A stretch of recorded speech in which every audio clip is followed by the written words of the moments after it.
I hope there's enough light to do this. Okay, I'm trying to get right here so the glare won't get y'all. Okay, we'll do it from this side. I really was trying to have that beautiful palm tree as my background, just to brighten and lift everybody's mood. Hold on, I'm just gonna turn on the light. Does that help? Oh, it does help. Okay. Yeah, I wanted y'all to be able to see the beautiful palm tree. George might actually live in that palm tree, the iguana who visits my front porch sometimes, but I'm not sure. So if y'all see George moving around back there, somebody let me know something in the chat. But I came on, I took a break in the midst of everything that I was doing just to share a little bit of something that I hope will be helpful for how we are moving and grooving during this time. And as you guys know, I'm always really careful with my words. So it's going to be certain stuff that I'm just not going to say, certain stuff that I'm just not going to speak on. But we all know the times that we're living in. So if I say at this time, then everybody's clear on what I'm speaking about. But there is an Odu. I'm just coming in to get a chair, guys. I'm out on this patio and I've been standing up all day, and I don't feel like standing any longer. So I'm gonna grab a chair to take out here because I haven't got myself any patio furniture yet. But anyway, we're gonna make it back out here, okay? And one of the things I love about my complex is that all of the patios are screened in, which is a complete necessity in Florida. But there's an Odu, and whenever I do a divination and give someone this Odu, I have a particular analogy that I make for them in the hopes that they'll understand better the point of the Odu. I'm just trying to get the lighting right so that glare isn't on you guys. So I'm going to give you guys that analogy today because I feel like it's helpful. It's a helpful analogy to have in the current times that we're living in. So the Odu that I'm speaking of is Obara. And when I divine with the Dilogun Oracle. So I'm speaking of the verses of Obara that come from the Dilogun Oracle. And one of the things that Obara reminds us to do is to, first of all, always remain balanced and to practice moderation in all things. And within this balance and moderation, to also take risks and live life completely, right? Live life fully. Every opportunity that you get, live life fully. So this is the analogy that I give. Now, this does not come from the Odu. This is not a pataki. This is just my own personal analogy. So from here forward, we may make it a New African pataki if we decide to do so. But it's not an ancient pataki, right? I think Tati has gotten up in the chair with me. Well, she just wants to greet y'all if y'all can see her.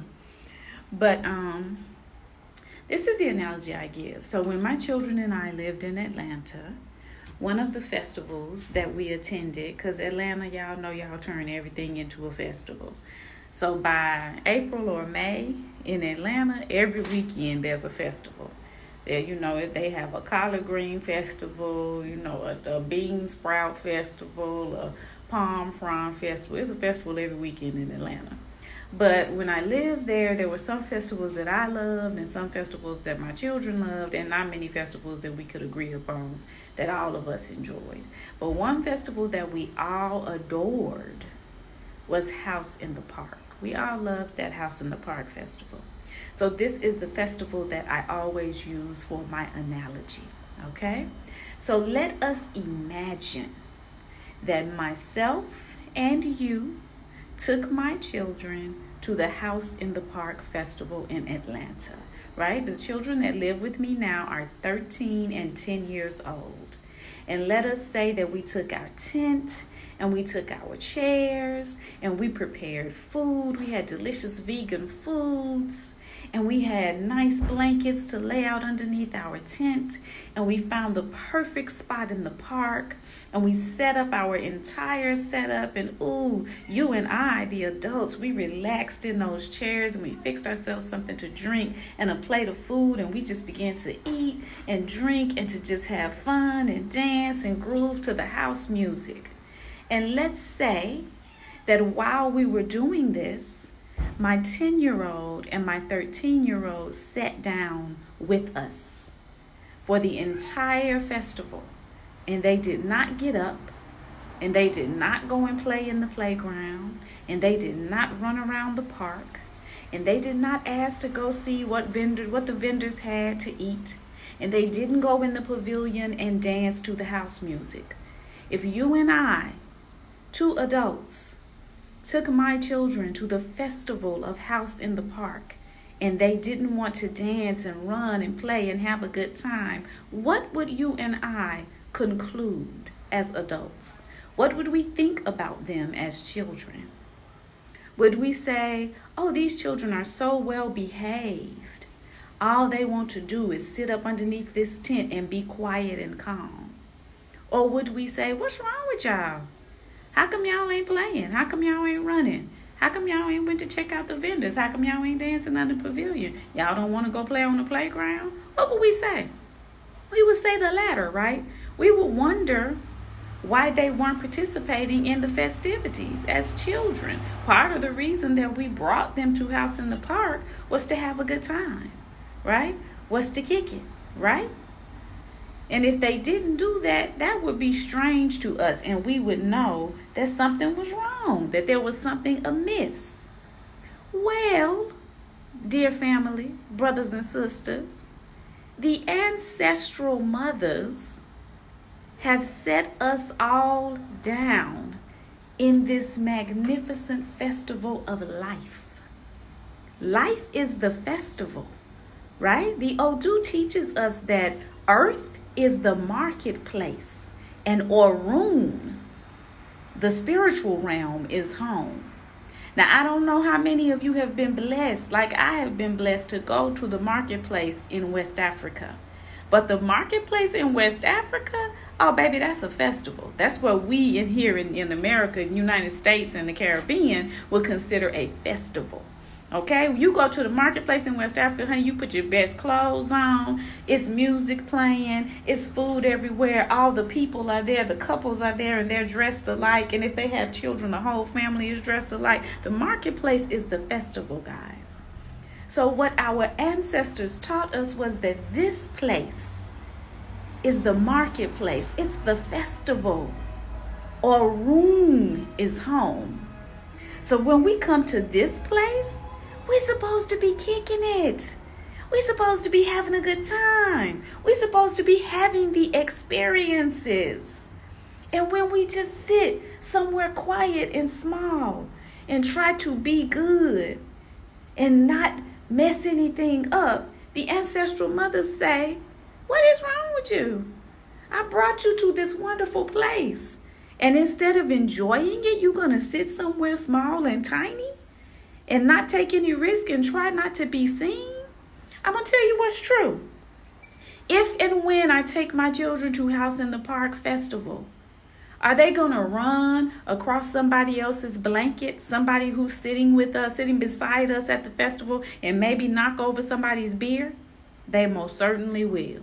Are they going to run and play on the playground and get into an argument or an altercation with some other children on the playground? Yep, they going to do that. Are they going to go to dance under the pavilion and maybe bump into somebody? Maybe that person might sweat on them. Maybe that person might be doing a dance that causes them to get hit or to get punched. Is that going to happen? Yes, it is. But none of that means that our expectation is for them not to enjoy the festival. As a matter of fact, if they as children came back to us and said, oop, I knocked over this man's beer. Uh-oh, I done tore down somebody's tent. I had an argument over there on the playground with another child. We as the adults are going to say, okay, well, go and apologize. Okay, well, let me go explain to this man what happened to his beer. All right, well, let me go help these people put their tent back up. But you go on and keep having a good time. That's what we're going to say as the adults. Those are normal, natural occurrences in the festival of life. So if you get up and go out and do stuff, are you going to bump into somebody? You are. Is somebody going to be offended? Somebody most certainly is. Are your feelings going to get hurt? They damn sure are. Are you going to hurt somebody's feelings? You most certainly will. Are you going to knock over somebody's beer? Yep, you are. You going to tear down somebody's tent? You damn sure will. But none of that means that the ancestral mothers expect you to stop participating in the festival of life, right? This is the marketplace. This is the festival. This is where all of these experiences are occurring. Get up, go out, enjoy it, be in it. And even when you make a mistake, and even when you hurt someone, and even once you have been hurt, you're not supposed to discontinue your enjoyment of the festival of life, right? So I wanted to share with you this analogy that I give from the Holy Odu of Obara, coming from the Dilogun Oracle, which is what I read from. All right. And I speak about the ancestral mothers because all of the ashe of the universe is held by the ancestral mothers. So if you want the power to make things happen, then you have to be where they expect you to be to receive your ashe, which is the power to make things happen. So do not enclose yourself. Do not stop the process of living life. Do not stop the process of participating in the festival of life. Not for anyone. Don't enclose yourself. Get out here. Be open. Be out in it. Get your sunshine. Get your air. Get your sweat. Get your body moving. All right. The way to enjoy life and extend life is to participate in life. All right, so I just wanted to share that with you guys. May Oshun, as always, add a blessing to the reading and the hearing and the understanding of her most holy word. As always, ecstasy, abundance, and bliss, and all of the blessings of Oshun upon those within the sound of my voice who are wishing the same for me and mine. And as always, the lessons of life to those who are ignorant enough to wish us otherwise. Please share with your friends. Please give this uplifting word and all this beautiful sunshine to your friends. Let's keep ourselves in this, our light. As sun beings, let us keep ourselves in the light. It is where we belong. It is where we flourish. Nothing is ever going to change that. All right, guys. Ashe. Enjoy the rest of your day. Peace.